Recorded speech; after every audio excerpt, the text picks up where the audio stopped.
vocês. Sejam muito bem-vindos a mais um episódio do nosso podcast. Hoje nós vamos explorar como os livros transformam vidas, despertam reflexões e nos conectam com o que há de mais profundo em nós. E para bater esse papo com a gente, nós recebemos ela, que é formada em rádio, TV e cinema, atua atualmente como profissional de marketing e endomarketing, e ela é autora do livro A Fantástica Viagem de Tio Títio e Fígaro pela Máquina Humana. Eu tô falando de Gisela Mandaro. Seja muito bem-vinda, Gisela. Muito obrigada. Sou eu que agradeço a oportunidade. Eu já tô com o livro aqui em mãos, tá? Gisela, é um prazer te receber aqui hoje. E assim, eu quero começar o nosso bate-papo apresentando, a autora por trás desse livro para quem está nos assistindo aqui hoje. Então, eu gostaria que você compartilhasse com o pessoal quem que é a Gisela, como que começa a sua jornada e como que surgiu aí, como que começa a sua caminhada como autora. Bom, a Gisela é uma pessoa extremamente criativa, que gosta de novidade. Muitas vezes as pessoas me convidam para algum lugar, eu nem sei exatamente que lugar é esse, mas só por ser novidade eu já topo, né? Então eu acredito nestas conexões, né? E a maneira como eu lido com isso, a maneira como eu vou conhecendo as pessoas, tudo vira elemento para eu usar em algum momento da minha vida, seja redigindo alguma coisa a respeito, ou a história que essa pessoa conta vira uma ideia dentro da minha área de atuação, que é o marketing e o endomarketing. Então, eu tento aproveitar todos os elementos que estão à minha volta. E me conta o seguinte, como que começou a sua paixão pela escrita? Bom, na verdade, a ideia deste livro começou quando eu tinha aproximadamente de 8 para 10 anos. Eu morava em Brasília e no shopping eles colocaram uma boneca, né, enorme, era uma boneca gigante. E nessa boneca a gente podia entrar e aí conhecer o funcionamento dos órgãos. Aquilo ficou tão marcado na minha mente que eu ia almoçar e eu ficava imaginando qual era o percurso que o alimento fazia dentro do meu corpo. E comecei a criar historinhas. Com 10 anos de idade? Com 10 anos de idade. Comecei a criar histórias e tal. Aí, quando eu estava na faculdade, ou seja, 10 anos depois, mais ou menos, eu falei, gente, eu vou escrever essa história. E aí comecei a escrever. E aí vai passando por, sabe aquela coisa de criar as conexões, de envolver histórias de outras pessoas? Eu fui juntando tudo aquilo e fui redigindo. E aí eu fiz o livro. Só que eu não tinha a menor ideia de como editar o livro. E eu lembro que na ocasião eu cheguei a ir a uma editora da Universidade Federal perguntar como é que seria. E, para minha frustração, né, e lógico que é óbvio isso, a editora da UFG, ela publica teses de mestrado, doutorado, nada a ver com produção literária. Sim. E aí, então, eu falei, bom, não é para agora, vou engavetar o projeto. Só que há cerca de 1 ano e meio, mais ou menos, eu falei, olha, né, esse negócio de deixar projeto dentro de gaveta não serve para nada, né?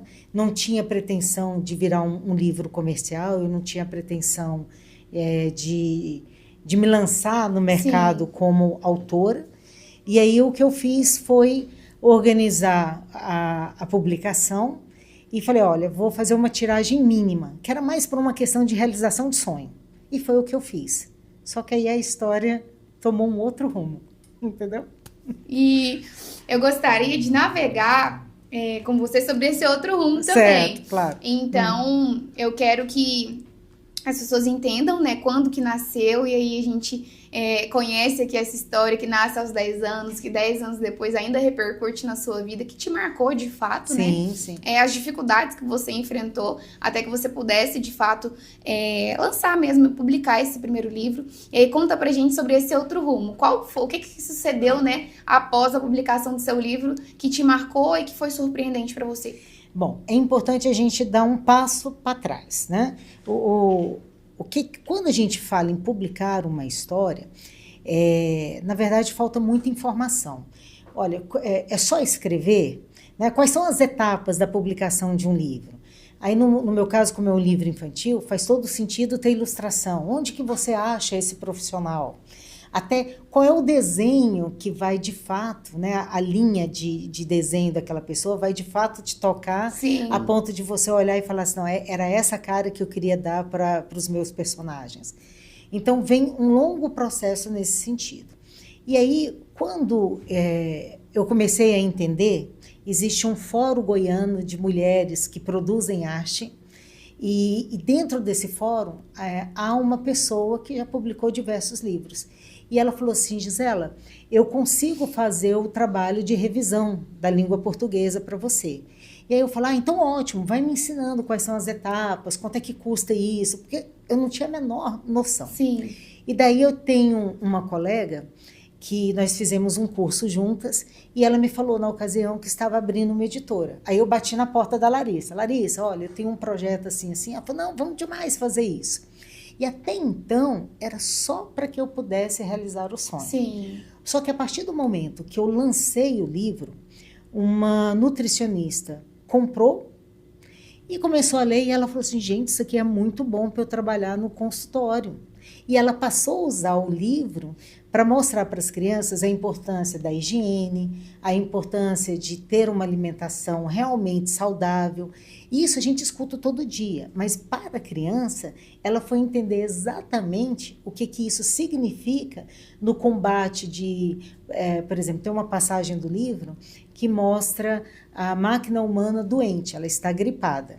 Então, o suco de laranja, entendeu? Fez toda a diferença para que a máquina humana se recuperasse e pudesse combater o vírus da gripe.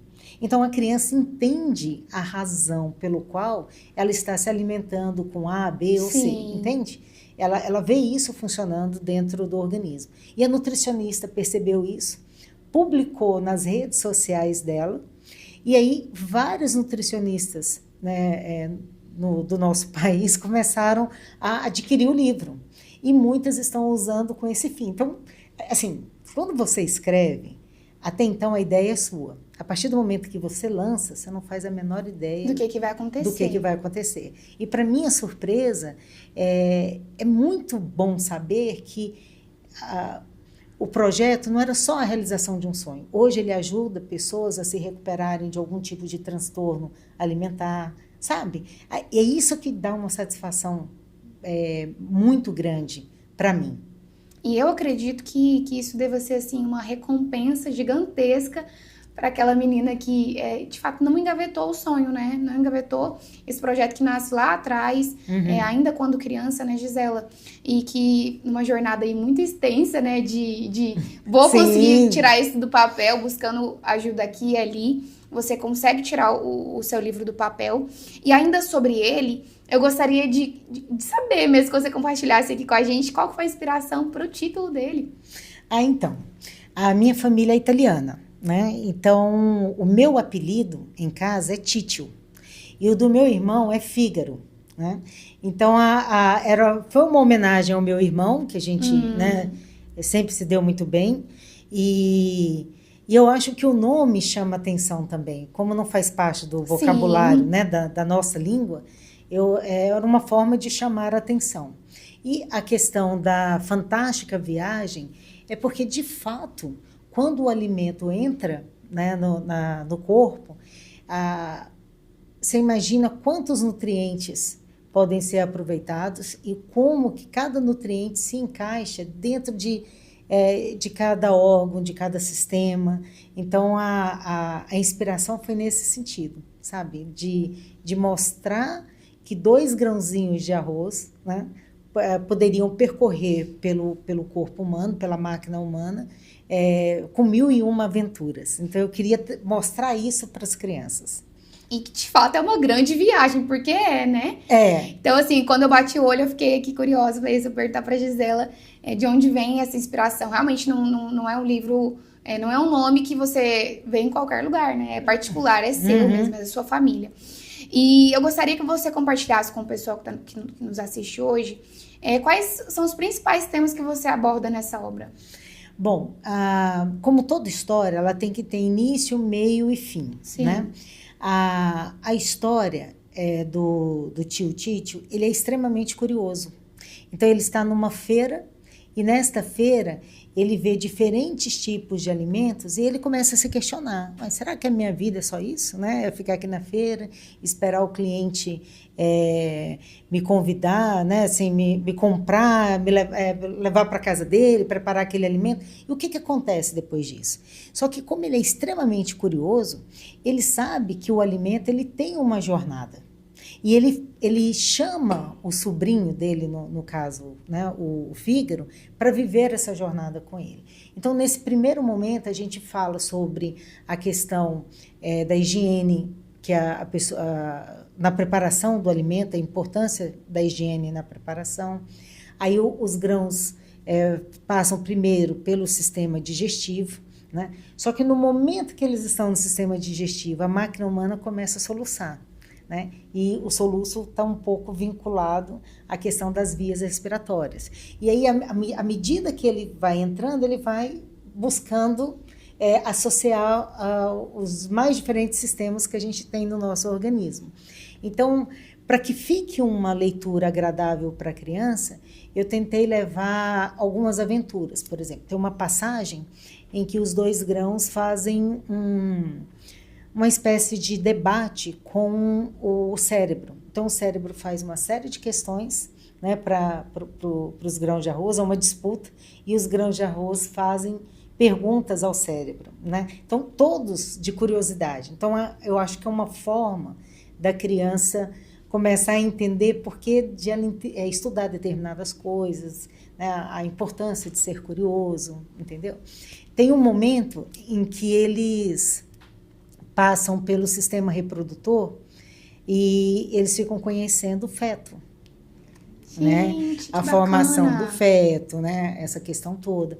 Então, assim, é uma visita ao corpo humano em que a criança vai entender um pouco sobre cada um dos nossos sistemas, né? Digamos assim. E entender que a máquina humana, para ela funcionar bem, tudo tem que estar em perfeito equilíbrio.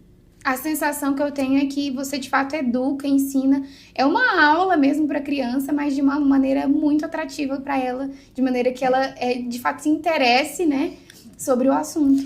Tudo que você aprende brincando, né, você tende a guardar, porque você não tem nenhum tipo de bloqueio. Sim. Então, a minha maneira de escrever foi exatamente nesse sentido. Olha, por que não contar uma história de uma forma mais lúdica possível, em que não fique pesado e que atice a curiosidade?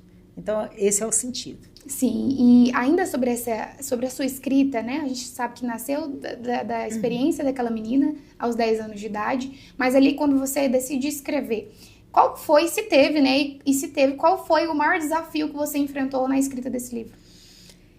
Olha, é tão interessante que é assim, não existe uma dificuldade para escrever, porque esse livro parece que alguém assoprava. Você entendeu aquele negócio? Porque como eu fui, durante muito tempo, criando as histórias na minha mente enquanto criança, vamos imaginar que foi a Gisela, aos 10 anos de idade, quem escreveu. Na verdade, quem escreveu não, quem criou as histórias. Sim. Então, era uma criança, do ponto de vista de uma criança, imaginando as situações. Quem escreveu a história foi a Gisela ali na casa dos 20 anos. A Gisela, na casa dos 20 anos, só pegou tudo que estava guardado na mente. No HD dela. Então não tinha aquela pesquisa prévia, Sim. Não tinha nada disso. Era uma criação, como é um texto muito lúdico, muito voltado para a criança, não tem aquela preocupação de citar dados, sabe? É ter uma coerência, uma lógica. Então, não houve uma dificuldade. Dificuldade mesmo foi transformar tudo isso num livro. Sim. Entendeu? Porque eu não tinha nenhum tipo de informação. Olha, procure tal profissional, a sequência... por aqui, vem aqui. Isso aí não. Então, a minha maior dificuldade foi nesse sentido. Entende? Mas no processo criativo, não. Legal. E tem alguma passagem ou algum personagem que você se identifica mais? Algo que você possa compartilhar aqui com a gente? Alguma passagem? Na minha casa, a gente tem muito... Eu fui uma criança muito estimulada com jogos, né? Na minha casa, nós somos 4. Então, pelo meu pai vir de uma cultura diferente e pela minha mãe ter estudado em colégio de freiras, com muitas freiras de outros países, então nós fomos muito estimulados a ler, a jogar, a brincar, né? Então, a passagem que eu mais gosto do livro é justamente quando eles fazem a defesa da máquina humana. Porque eu me lembro dos jogos que eu tinha quando era criança, entendeu? A parte estratégica, o trabalho em equipe, o saber comunicar o que quer, como quer, quando quer. Então, é a parte que eu acho mais interessante. Entendeu? É uma volta ali no seu passado, né? Exato. Eu vou ler depois esse livro e eu já gostaria que você deixasse comigo aqui no seu ponto de vista, né? O que você gostaria que as pessoas sentissem ou refletissem mesmo ao ler o seu livro? O que você gostaria? Olha, ler, a gente sabe que é extremamente importante, mas a gente não tem consciência do que está acontecendo hoje com a falta da leitura, né? Sim. A criança é como se fosse um terreno extremamente fértil, que qualquer semente que você lança ali vai crescer, vai germinar. Então, que tipo de semente que você está jogando nesse ambiente que é extremamente fértil? A leitura, ela gera conexões importantíssimas. Diferente, por exemplo, de um tablet, de um acesso à internet. A internet é legal porque você consegue pesquisar, sim, mas você acha tudo pronto. É diferente de você pegar um livro e ler. Em que sentido? Num desenho animado que você liga a televisão ou que você assiste, né, por meio da internet e tudo mais, a voz já está pronta. A roupa, né, a caracterização do, sim, personagem já está pronta. Você não tem que imaginar nada. Você simplesmente ali assiste. A leitura é diferente. A leitura, você fala assim, você começa a descrever o personagem, né? Se você estiver no Rio de Janeiro, você vai, dentro daquela cultura carioca, você vai imaginar os personagens tal qual a sua cultura, sim, determina. E ao imaginar, você vai criando conexões no seu cérebro. E isso vai te ajudar no futuro a se socializar melhor. Porque você teve que, em algum momento da sua vida, por meio da leitura, criar personagens, criar diálogos, se emocionar com aquilo, né? É diferente de quando você acha tudo pronto. Então, a maior reflexão, né, que eu gostaria de deixar primeiro, você está falando com uma criança. A criança, ela precisa ter ambientes em que ela consiga ter o melhor dela, né? Você tirar o melhor dela e expor. No meu caso, os meus pais me levaram só para visitar uma boneca, entendeu?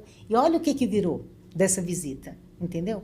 Então, é isso, é pegar livros, pegar informações que ajudem essa criança a desenvolver um talento, entendeu? E não que ela fique robotizada, vendo uma série de desenhos, sim, em que ela não tenha que imaginar nada, né? O maior poder do ser humano é poder criar, é imaginar. Então, hoje, nós estamos ceifando isso quando a gente coloca um aparelho celular na mão de uma criança e não um livro. Entende? Sim.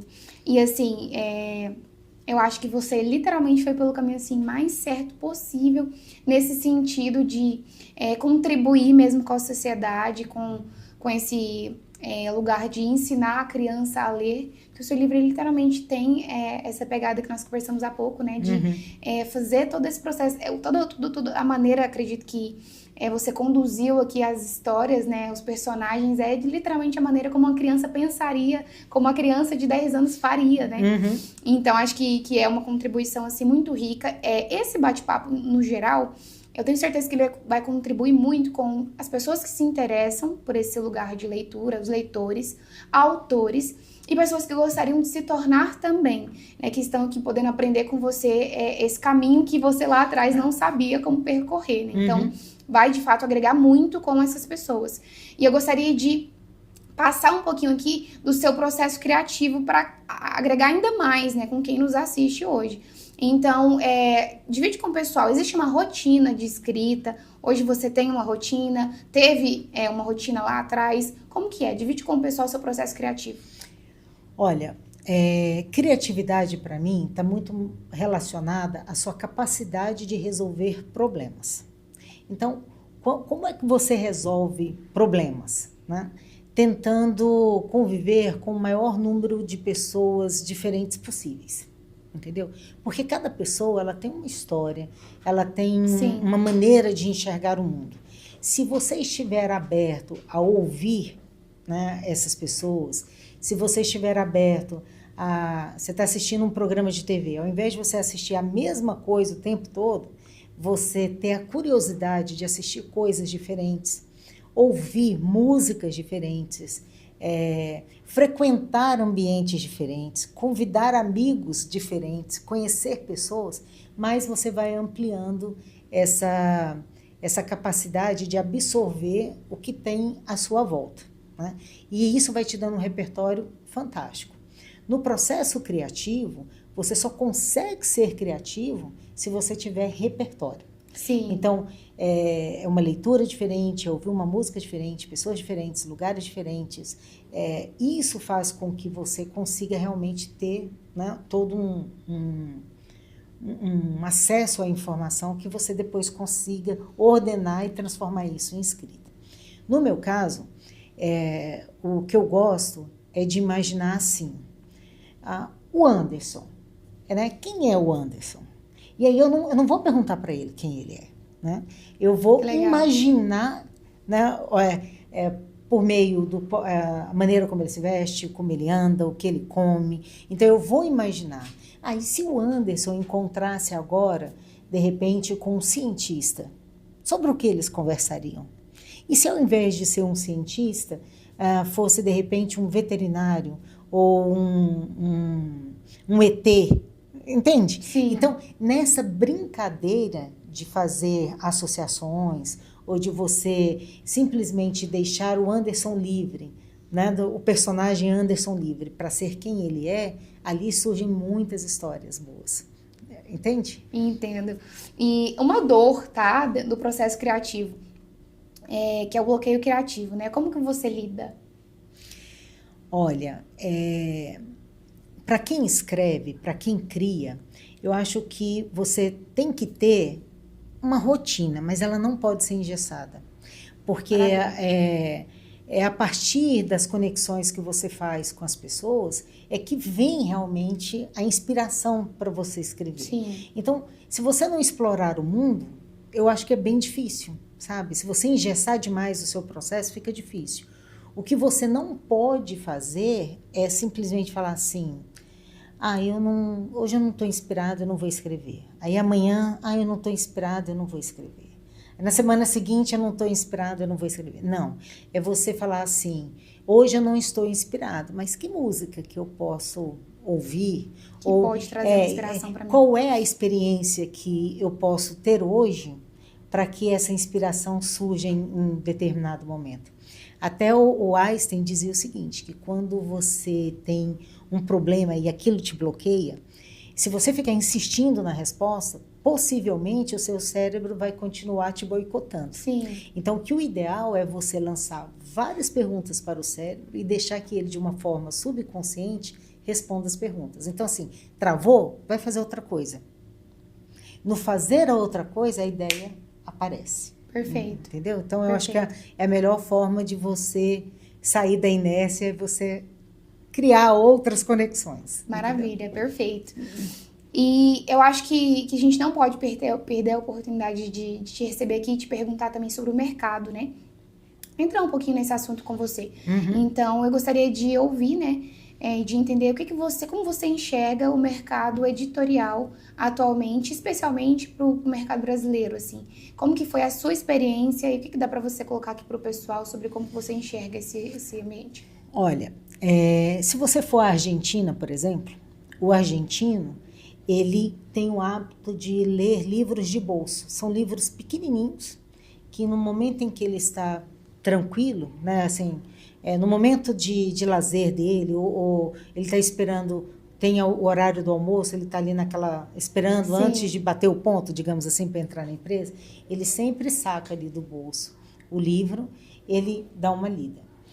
Nós não temos a cultura, né? É raro você ter um brasileiro que lê de forma espontânea, sem ser obrigado pela escola, sem ser obrigado pelo trabalho que executa, ele ter o hábito da leitura. Né? Então, eu acho que o primeiro ponto, porque assim, como é que funciona o mercado? Oferta e demanda. Sim. Né? Se eu tenho uma demanda de leitores, né, que realmente queiram ter acesso ao livro, você vai ter a oferta de autores criando e desenvolvendo esses livros. Então, eu acho que o primeiro ponto do mercado seria estimular a leitura. A gente percebe isso em escolas particulares, a gente percebe quanto mais sobe o nível econômico, mais a pessoa entende que é necessário ler. E ela tem uma leitura boa até ali na casa dos 11, 12 anos. Depois disso, a escola para, de uma certa maneira, de estimular, porque começa a ter várias disciplinas, Sim. A criança fica sobrecarregada, tem uma série de outras atividades e tudo mais. E os pais entendem que, naquele processo, né, da primeira infância ali, ele estimulou, mas aí a criança tem ou não o estímulo? Se o pai não lê, se a mãe não lê, a criança não vai ter o hábito da leitura. Então, começa nesse ponto. Depois vem uma parte mais técnica, né? O custo de impressão de um livro é altíssimo, né?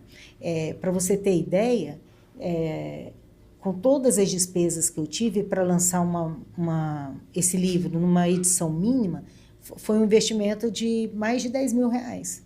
Então, hoje, uma pessoa de forma autônoma ter que ter esse recurso para lançar um livro é mais difícil.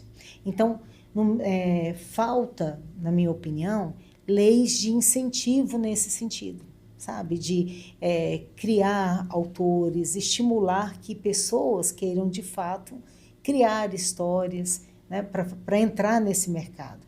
Porque depois que você criou a história, que você pagou pela revisão da língua, a parte de ilustração, que você diagramou, que você vai, né, de fato publicar, vem a parte de pagar pela... existe uma espécie de código, né, de barra que todo livro tem que ter, é o registro desse livro. Então, tem esse custo, tem o custo da editora, tem o custo da gráfica, né? Então, eu acho que o principal ponto que o mercado trava é nessa parte econômica também, porque é difícil. E depois que você lança, tem um outro desafio, que é o comercial. Né? Quem que vai fazer o comercial para vender esse livro? Como é que você... Por exemplo, no meu caso, eu marquei diversas reuniões com pedagogos, com coordenadores, né, de escolas particulares, tentei lei de incentivo à cultura, né, para tentar imprimir uma quantidade maior e levar esses livros para que crianças, né, em bairros mais periféricos pudessem ter acesso. Mas é tudo muito complexo. Você não tem um lugar que você possa perguntar como é que funciona. Receber um apoio, né? Aí você tem lá as suas outras obrigações. Então, quando você começa, você não vive de escrita, né? Aí você vai vendo que é difícil economicamente falando, difícil acesso à informação, difícil a isso, aquilo. Aí muita gente desiste. No meu caso, é porque eu estava determinada. Eu falo, é uma história que eu quero contar. Sim. Se ela vai ser comercial ou não, é outro ponto. Tanto não era essa a questão também. Não era essa a questão, entendeu? Mas o principal se é interesse das editoras, no meu ponto de vista, seria interessante que que as editoras pudessem, de alguma maneira, dar acesso a essas informações, como é que funciona, né? Onde vender, porque você não tem mais tantas livrarias como era lá atrás, entendeu? Sim. Então, assim, eu acho que toda a sua história até aqui já é uma história que responde muitas questões, porque você também teve muitas questões não respondidas e que você não teve onde buscar apoio, como você falou, né? Então, acho que já agrega muito, já ajuda muito o pessoal, toda a sua história. Mas eu ainda assim gostaria que você deixasse um conselho para quem quer publicar o seu primeiro livro? Que conselho que você deixa para o pessoal? Não desista. Né? Quando você tem uma boa história, o mundo anda muito carente de boas histórias. Então, se você tem uma história, vá com ela até o fim.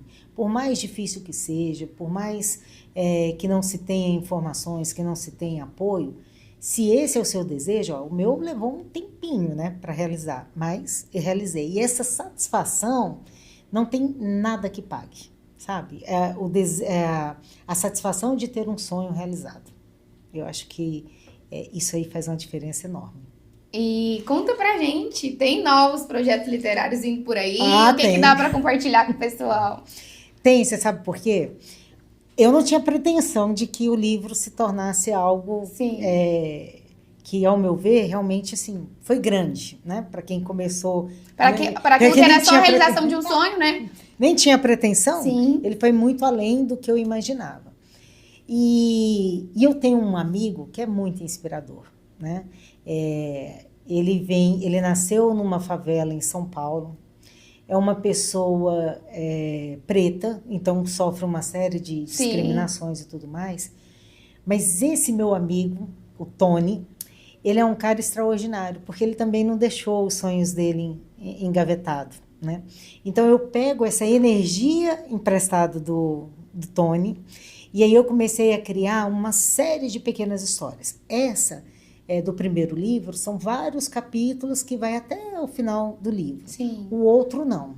Cada capítulo é uma história completamente diferente, né? Já tem o nome, né? Tem um elemento que sempre aparece no final da história. É como se fosse o Mestre dos Magos, para quem... Tinha um desenho da Caverna do Dragão, o Mestre dos Magos aparecia para dar aquela reviravolta na história. E existe um elemento que a gente chama na área do cinema, que é arauto. É aquele que vem para modificar determinadas situações. Então, a criança ou adolescente que for ler, que ele vai uma idade um pouco mais além do que o primeiro livro, vai ter a oportunidade de aprender muita coisa interessante também. Que legal. Esse está na metade. E então, para o pessoal poder acompanhar, saber quando vai ser o lançamento e também onde encontrar o seu livro já lançado. Deixa para o pessoal aqui onde as pessoas podem te encontrar. Eu criei uma página na intranet e lá tem um link, porque esse livro pode ser adquirido em PDF, porque é uma forma mais acessível para atingir o maior número de pessoas. Então, para quem quiser, a gente vai deixar o endereço aqui da página, né? E lá você clica na bio e tem acesso ao livro em PDF. Dá para comprar por lá? Dá para comprar por lá também. No mais, Gisela, assim, Golden Filmes, ela tá assim, de portas abertas para você. Obrigada por esse bate-papo inspirador. Né? Tenho certeza que vai enriquecer muito aí a jornada dessas pessoas que também não sabem como fazer. Então, te ouvir falar sobre a sua jornada, eu tenho certeza que vai agregar bastante. Volte mais vezes, tá? E eu quero você aqui de novo no próximo lançamento, viu? Ah, com certeza. Obrigada. Voltarei. Muito obrigada. Voltarei sim. Para mim é uma satisfação enorme, né? Ter vindo até aqui, ter batido esse papo. E eu espero que essa conversa toda inspire muitas outras pessoas a contarem as suas histórias. Deixa uma mensagem para o público que te assiste. Pode olhar. Bom, né, no fundo dos olhos, a conversa é assim. Estimule toda e qualquer criança a colocar para fora o melhor dela. Para isso, escute, né, as crianças com que você convive, escute a sua criança interior, né, e não desista da sua capacidade de realizar sonhos. O que nos difere dos demais animais é justamente a capacidade de realizar sonhos. Então, não abra mão disso. Vá em frente, por pior ou mais difícil que seja o cenário, você tem toda a capacidade de ir além. Então, vá, voe. Obrigada, Gisela. Eu que agradeço.